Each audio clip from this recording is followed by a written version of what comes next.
Hello everybody. Got a few things to cover this evening, so I've made a start already. Getting the beer out.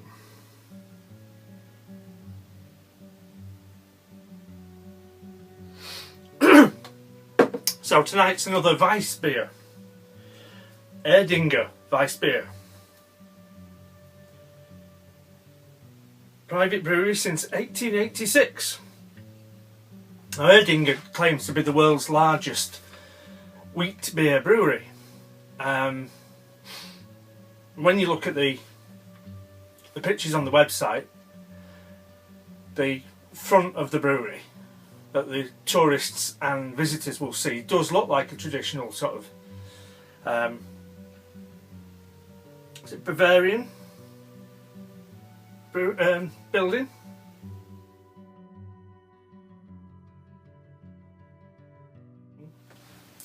But of course, if it is going to be the biggest wheat beer brewery in the world, it can't just be a cute little old building like that. It's got to be a massive production operation.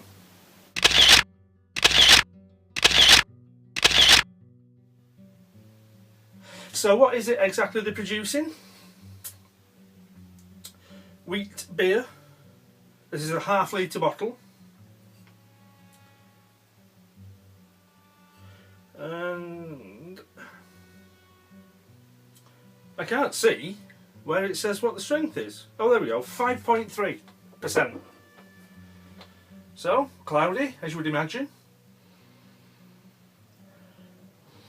Smells a bit fruity.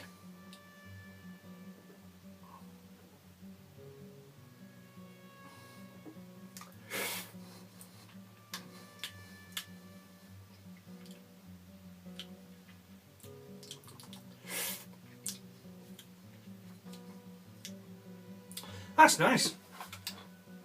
It's a bit lighter in flavour and fruitier than the Blue Moon from last week. But it's not as distinctive or not as individual as the Whole Garden.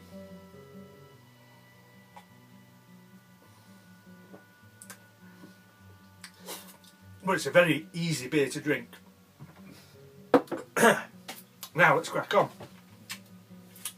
First thing is a shout out for Everyday Knife Guy, Cameron. He's doing a 500 subscriber appreciation giveaway. I'll put the link in the box below.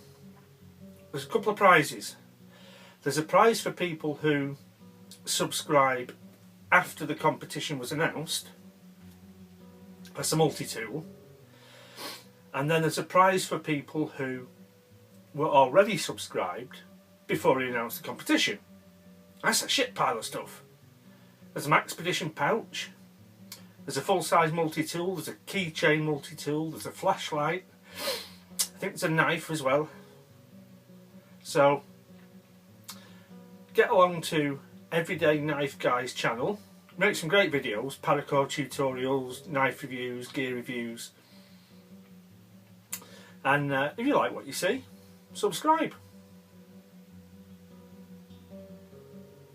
Now the next thing is also harking back to last week's video with the Roughrider hunting knife. Got it nice and sharp, so I had a bit of a play with it. We had a delivery. It was an exercise bike. It came in a big cardboard packing case, about 4.5 feet long, about 18 inches wide, about a foot deep. Very heavy card. So that had to be cut up.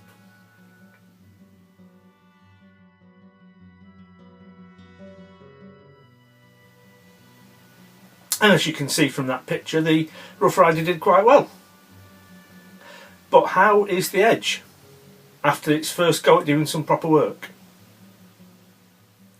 So here's the Roughrider, a £12 hunting knife. And the packing case I mentioned was made out of this very heavy double layer corrugated board. So let's see how we got on.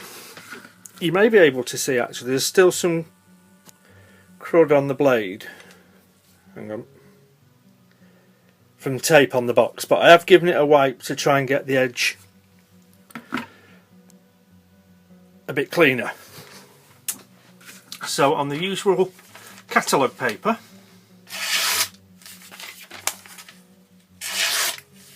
that seems fine.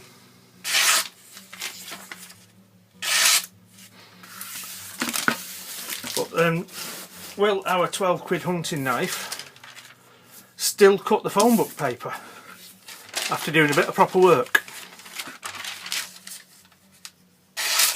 Oh, nearly. There we go.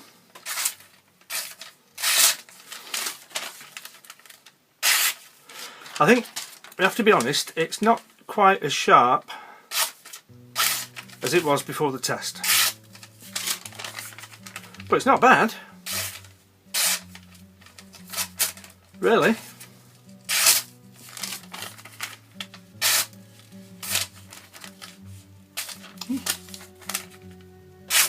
Not bad at all.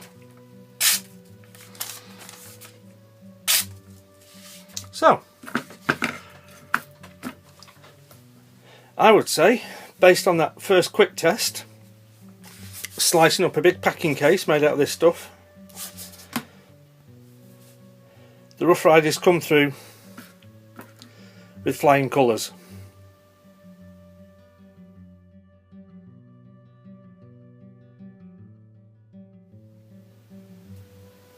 And then for the final part of tonight's video, I want to have a closer look at the Zippo that Tardisius sent me.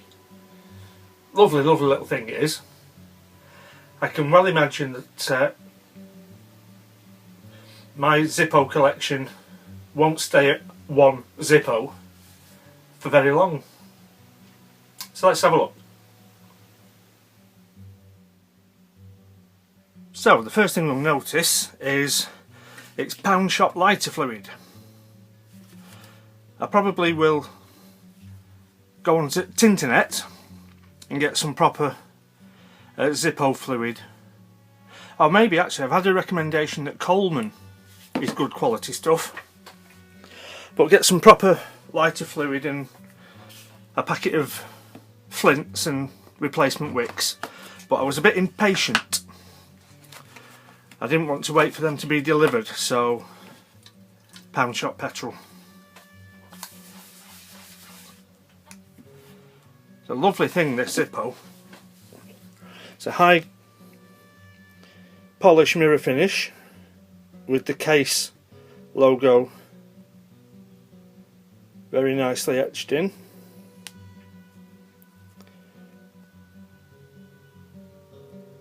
Made in Bradford, PA, I believe.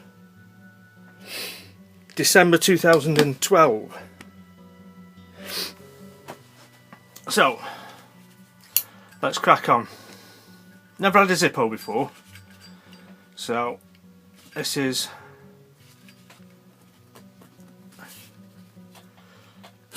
a first time for me. So there's the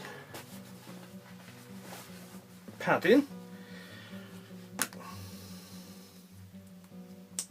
Times like this that fingernails would be helpful.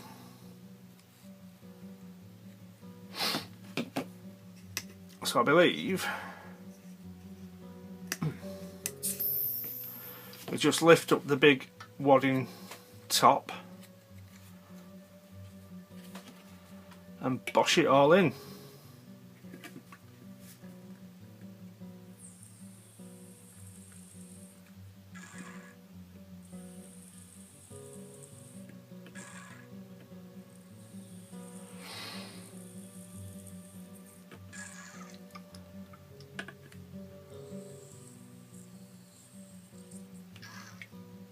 The instructions say to saturate the wadding but stop filling when the fluid reaches the top of the wadding.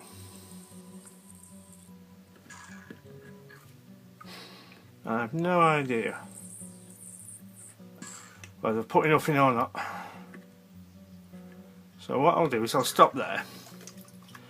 Maybe it'll take more, maybe it won't. But as I was thinking that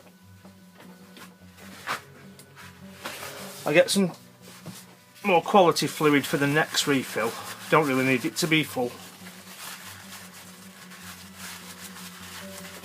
So what have we got on there? Let's have a look. We're going to focus. For best results, use Zippo Flints and Fluid. Zippo, manufacturing company, Bradford, PA. Oh, and that's a J of 12. Now that bit of footage all went blurred then, so I'm just refilming this last section. So we've got the case logo Zippo fueled up. Lights up lovely. Nice sound. That's a cracker. I've also remembered as well, I do have a Zippo pouch that I can keep it in. And what I've been using this for, well, first off I closed off the belt clip with the zip tie to make a solid loop. And in it I have a P4 squirt and a lead lens of K2. About 23, 24 lumens I think. I'm sure you all know the squirt. But what it was really intended for was your Zippo lighter. And this Zippo is a lovely gift